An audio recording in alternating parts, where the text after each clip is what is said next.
Hi, this is Walter Montero, and you're listening to this week's edition of the Real Estate and Mortgage Show.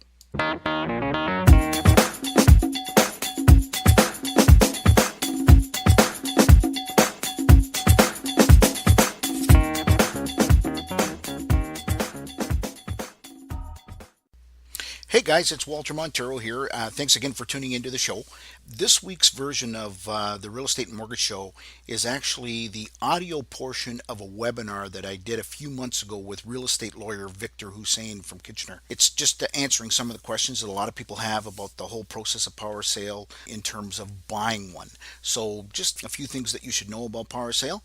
And if you ever have any questions about it, feel free to give me a call. So anyway, here's Victor and I on the webinar, and I hope you enjoy it.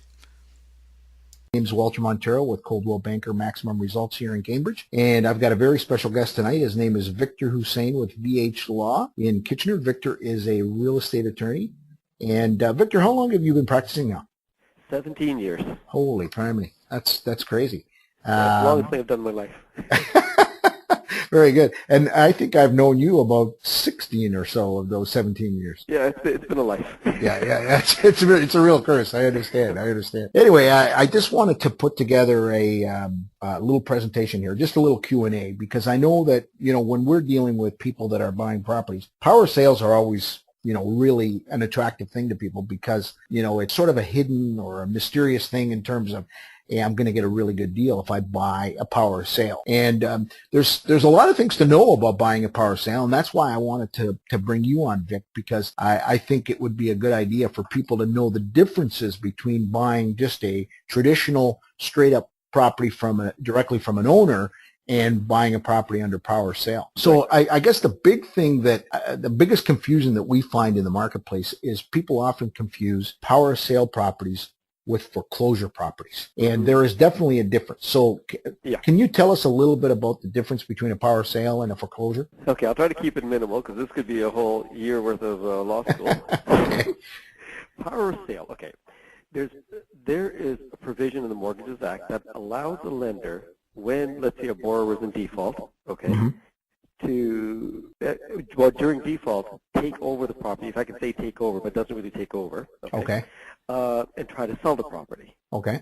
Okay, now, in doing that, yes, there are notices that have to be given, blah, blah, blah, we're not interested in that. As long as they dot the I's, they're fine.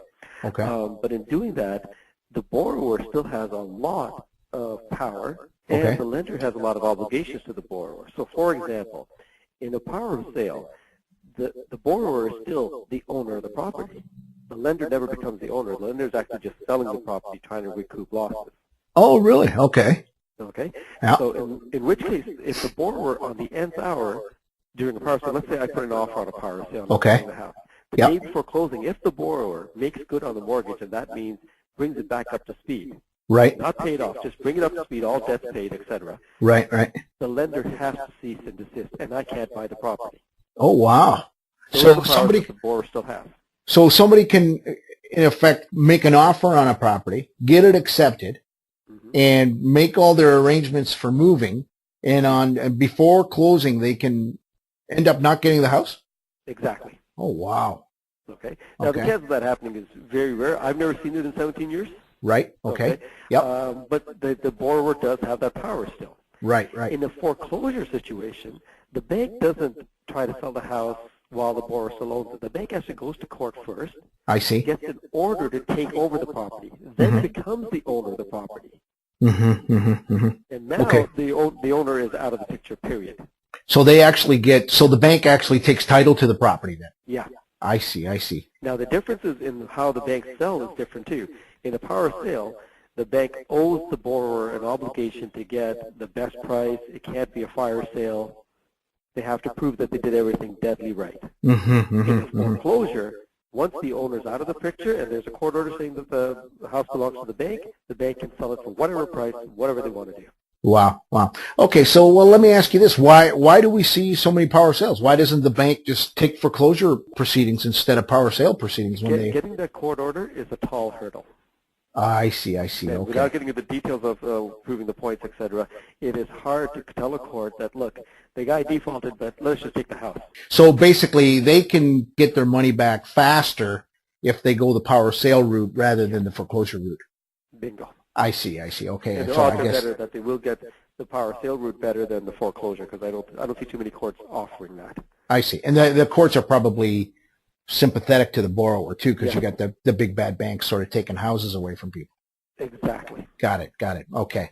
So what should somebody know about buying a power sale other than the fact that you've got the right of redemption, which you've talked about, Yeah. you know, the old borrower taking it back. What should they know about it? There are a slew of things. Basically, the standard real estate purchase agreement with a normal buyer and seller, the seller makes a lot of representations that taxes are paid up, the fridge and stove are giving you, we own. The rentals are what we're saying they are. You know, all sorts of things. Banks all add what's called a Schedule B to an agreement of purchase and sale. And they all have their own Schedule Bs, which say different things, but in common though, most of them will say things like you're buying the house as is, you're taking the title pretty well as is, you're taking the appliances as is. I see. You can't make any representations that, you know, these appliances Sears doesn't own and won't Right. show up, right? Right. Yeah, the host of things that are different in the power sale. I see. So basically, what they see is what they get. That's pretty much the deal. Take your chances, yes. I see. And there's no ramification. There's no avenues of recourse after they take the possession of the property. They can't do anything. They bought it under power. That's too bad for them. Exactly. I see. Okay. I've seen it so bad. In one particular bank situation, normally what happens is the bank will say, look, if there's tax arrears on the day of closing, we'll cover that as well. Oh, I see. But Okay. there's one bank that actually says, we're not going to adjust anything, not even taxes. Oh, really? Yeah. Wow. Okay. That's interesting. Okay. Yeah, that's So in really a a sense, different what you're bank. talking about here is somebody can take possession of that property and all of a sudden get a knock on the door from the local municipality saying, hey, there's $12,000 in back taxes on this place. Yeah, exactly. And so how can somebody protect themselves from that? Would that be found out through a title search? In that particular case, when I did that particular file, and that's why I know about it, is before we even put an offer in, I had the buyer and their realtor go to the city and find out exactly what the tax situation is, then go to building and zoning and see if there's any outstanding work orders. So basically, we did all of the searches before we even put the offer in. Oh, I see. Okay. Now, what about, where does, I know we're kind of getting a little bit off topic here, but where does title insurance kick in on this? Would that be covered under title insurance? Not at all. No, it wouldn't be. Not at all. Oh, okay. Because title insurance looks at the agreement and says you agreed to all these debts. Oh, I We're see. not going to insure these debts. I see. Okay. So aside from the as-is, what's typical modifications that are made to an agreement of purchase and sale? They will not say, they will first of all say HST is in addition to the purchase price. Right. Yep. Okay. Yep. Now, the reason they're saying that is HST does not apply on a used residential property. They don't know if this residence was used as a nail cutting store, a manicure, right, or a massage place, right? Yeah. So, and if they are used as a business, then HST does apply. So the bank always says in addition to. And again, you're taking your chances. I actually remember a situation a few years back where it wasn't a power sale property and it was just a regular residential property. We sold the property, and then all of a sudden the seller called us a couple of months later saying, hey, I've got Revenue Canada knocking at my door. They want HST. And I thought, wow, this is really weird. This is a residential property. Why is that? Yeah. And he couldn't figure it out. And then we later discovered that his accountant had suggested to him that if he registered, because it was a multi-unit property, if he registered the property as a bed and breakfast, there were some tax benefits. Well, he never told us that. And quite honestly, he forgot all about it. So because he was registered by CRA as a bed and breakfast, he got nailed with HST.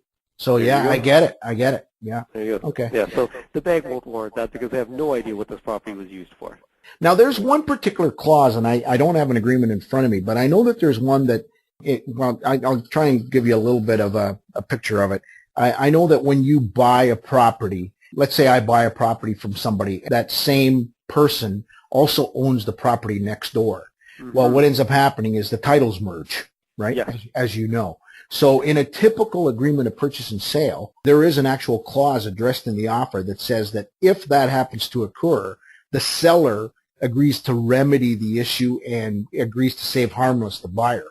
Exactly. Okay, now, and I know in an agreement of purchase and sale with a power sale, they scratch that out, don't they? They do. I guess that's because they don't do a title search on the property next door and they want to wash Mhm. their hands as much as they can, right? Exactly. I Exactly. see. Okay, well that's So, really interesting too. yeah, in a power sale situation, the agreement is really, really chopped up a lot. Mm-hmm. And then they throw in their Schedule B, Mm-hmm. right? So Mm-hmm. literally, I mean, title, physical, and appliances, chattels are all as is. They're all Which as is, like is. you said, what you see is what you get. Right.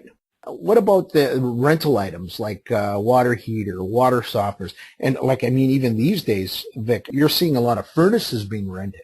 Yeah. So what about all of that? That's again, it's just it's a No crapshoot. representation. Wow, that's You can incredible. have them, but we're not saying you can keep them. So there's some real risks in buying one of these, really, in the grand scheme of things. There is. I mean, if you're going to buy one of these things, and well, Walter, you know this, the only condition you can really put in there is home inspection, although they're not going to negotiate that, right? Mm-hmm. But it allows you to see how dysfunctional the house is, if it is at all. But Mm-hmm. during that home inspection, my recommendation has always been to clients, do all the full searches. It costs a lot of money, it's as if you're buying the house, but do the searches now. Mm-hmm. And before you waive that home inspection condition, you'll know where this thing sits. So you save the heartache later. Yeah, you'll know exactly what taxes are owing. You know, the only thing I can't figure out for you is whether the chattels are owned or not. I mean, we'd have to hit Sears and Home Depot and everybody else that we can think of. Yeah. It's almost impossible. Yeah, it's impossible, so we don't even worry about that. Sure. Now, I just want to get back to the right of redemption again. That part of it is always a little bit scary to me. Now, you said that you've been practicing 17 years. You've never seen it happen. I've been in the real estate business 27 years. I've heard of it happening.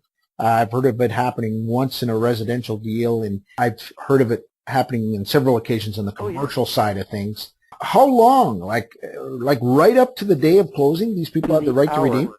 To the hour. Oh, wow. That's incredible. Yeah. It's incredible. And all they have to do is make the payments up to speed. That's it. And then, so you better have a plan B. Yeah. If you're moving in. If this Sure. is, you know, an investment of some sort, then that's fine. But Absolutely. Yeah. Okay. Excuse me. Now, in terms of disclosures, like was the property ever a grow up, or was there ever a murder or a suicide, or was it, you know, any kind of illegal activity? Is there anything you can do about that, again, or is it again the whole as is condition? the whole as is, they have no idea. I mean, let's face it, the banks have thousands and hundreds of thousands of properties on their roster. They have no idea what people are The doing. last thing they would know. Yeah. Now, one thing I wanted to bring to our viewers' attention here is I don't know if you can see that okay or not, Rick, but there's a website that I came across called housecreep.com. And I actually heard about it a couple of weeks ago, and you can go onto this site and you can just punch in the address of the property that you're looking at, and it will actually give you a breakdown of any criminal activity that has happened in the property. Oh. Now, what I find about it is a lot of it is more, the site obviously is run out of the States because there is a lot more American content on there than Canadian, but there is a lot of Canadian stuff, and it's growing more and more. So, you know, it may not apply to the property that somebody buys here in the Cambridge KW area, but hey, it's worth a shot. I mean, Absolutely. you know, it's a free site. You punch in the address, and you know, who knows? Maybe you'll find something creepy about it. Right now, the only way I've been able to find out anything is punching in the address on Google and hoping if there was criminal activity, there's some article from the Record or somebody. Yeah, Google is the definitely. The police won't share that information. It's privacy. Yeah. Yeah, the region won't either as well. So interesting. Okay, yeah. Well, of course, there's good old Google. Never mind House Creep. Yeah. If you know, most grow-ups when they've hit the fan, there's been an article or something in the paper. Oh, for sure, So absolutely. It's no guarantee, of course. I mean, they can't catch every one of them, but. Right. Okay.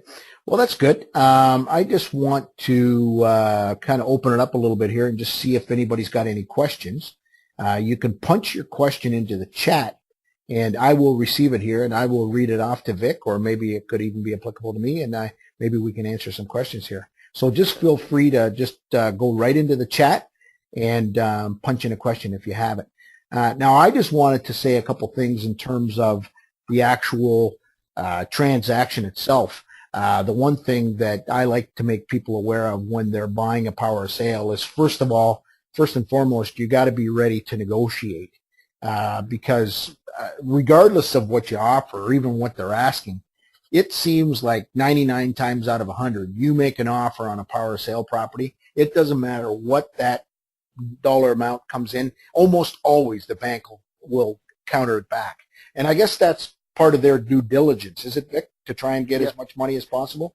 exactly, I see. exactly. Yeah, yeah. Because I can tell you, there have been times where we've come in, you know, so close to asking price, and the bank will still counter it. And it's like, are you kidding me? But I guess they got to do what they got to do, for sure. Yeah, exactly. Now, the other thing that I like my purchasers to know is, most of these homes, especially because of the climate that we live in, never mind, the bank doing their due diligence to make sure there's no further damage to the property, a lot of the utilities are shut off to the home, primarily the water. Yeah, So when somebody makes an offer, of course, most of us are prudent and put in a condition on inspection. You've got to put in something in the offer, asking the bank to have the water turned back on so that you can conduct a proper home inspection. So it's just a prudent thing to do, because otherwise, if you don't do it, and I've been in those shoes before, all of a sudden, the home inspection is cut relatively short because they can't, check any of the plumbing, because that's your 27 years of experience talking. yes, that's right. Hey, going back to the negotiations, okay? Yeah, okay, yeah. I find this every single time, and I know you do, when you put in the offer, they want them all at the same time, and then they take forever to reply back. Oh yeah, no, it's crazy. I mean, ultimately, I know exactly what they're doing. What they're doing is they're trying to accumulate a multiple offer situation so they can start getting the bidders bidding against each other. And sometimes that works, sometimes it doesn't. In our environment here now, in the market conditions that we're in here now in Cambridge, KW, it happens a lot because, as you know, we're in a very robust market. So, when you give them an offer, let's say, today is May the 1st. If I gave them an offer irrevocable till tomorrow night, well, they could care less what the irrevocable date is. They don't care. I mean, they'll entertain it when they bloody well feel like it. Now, Exactly. I find that the only time that the date all of a sudden becomes very important is when the offer is actually accepted.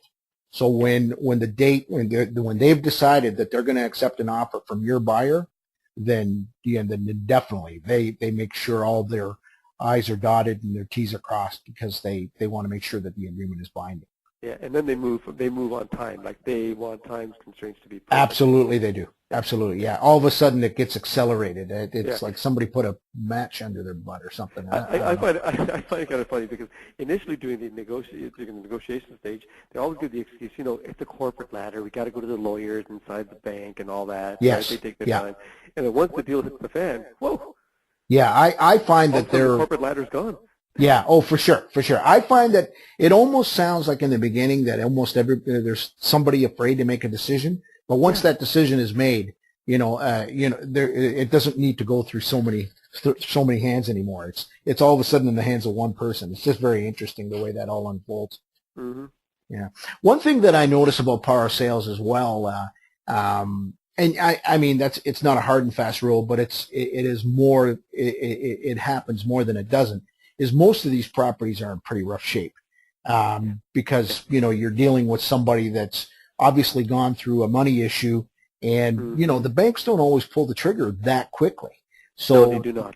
So there's a lot of neglect, things go unrepaired, and then all of a sudden there's that, the occupant almost gets bad blood in the sense that, hey, I'm going to lose this place anyway. Like, what do I care? When they're moving out, they're not exactly careful on the way out the door. So a lot of these properties need repair. One thing that sort of causes a lot of people to shy away from them, because, with the price of homes these days, a lot of times after the down payment and your legal fees and your land transfer tax and, buying new furniture and all that kind of stuff, funds are exhausted in terms of being able to do any repairs. There is a program called Purchase Plus Improvements, and that can be done actually on the financing side, and it's both a CMHC and a Genworth program where somebody can borrow up to an extra 20% of what they've mortgaged on the property. So, if they've mortgaged, $100,000, they can borrow an additional $20,000 to conduct repairs on the property after they take possession. You've probably participated in this before, haven't you, Vic? I've only done the paperwork, but let me ask you more details now that you're talking about it. So if I get a mortgage, let's say 80% of the purchase price. Yeah. If I qualify for this home improvement program, Yep. I can actually be 100% financed. Yeah, in a sense, yeah. In a sense you are, because the repair's got to be, something significant, right? Yeah. It's got to be like a kitchen or a roof or carpeting or, something like that. Something that's going to bring up the value of the property. Or I've seen it even used for somebody to finish off a portion of the basement because it was important for them to have a finished basement. So they use the Purchase Plus Improvement Program. Basically, the way the program works is the premium, the CMHC premium is just a tad higher. It's not much. What they do is they end up borrowing that extra money. That extra money gets advanced to the lawyer. When the borrower applies for the mortgage, they actually have to give a quote from a tradesman of how much that repair is actually going to cost. Right. And then so that gets submitted to the bank. And, once it's approved, the money gets actually forwarded to the real estate lawyer.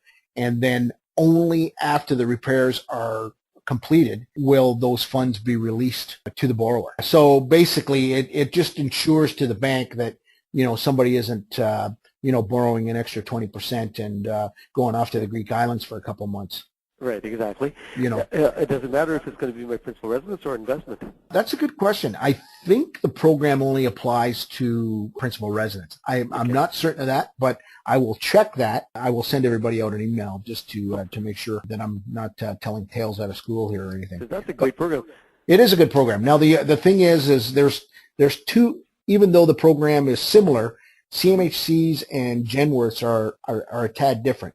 So CMHCs is a maximum of 10% of the purchase price, and there is no cap as to the additional money. And with Genworth, it's 20%, but it's capped at $40,000. Oh, okay. So if you buy a big monstrous house and 20% ends up being 120 grand or something like that, you're not going to get it. You're only going to get the 40, right? And then there is an actual time limit as to how long the borrower has to finish the work, because I understand that when the monies are advanced to the lawyer, that there is actually a set of instructions to the lawyer saying that, if these people don't act on this by a certain amount of time, it has to be sent back to the bank. Okay. So yeah, so it's kind of a neat program for sure. I don't see any questions getting chatted in here, Vic, so I think we're probably doing such a phenomenal job for answering all these questions. This is quite typical. We're used to this, but hey, it comes with 17 and 27 years of experience. Any of the participants can certainly email you or I. Perfect. And your email, I had it on I think I had it on the front there. Let me just go to it here. Your email is victor@vhlaw.ca. Yep, and that's my direct email. And that's get me directly. Excellent. And then that's your office number. Perfect. And what's the name of your gatekeeper again? Casey, the receptionist? Yeah, her. Yeah, that's her. I'll tell you, Casey is a great gal, but I'll tell you one thing. She wants to make sure that it's all business when I call her. Oh, yeah. I can't call you with a joke anymore. It used to be easier, but it's a tough gig, I'll tell you. Yeah. I've known you for how many years again? I think 16 years. I think it's something like that.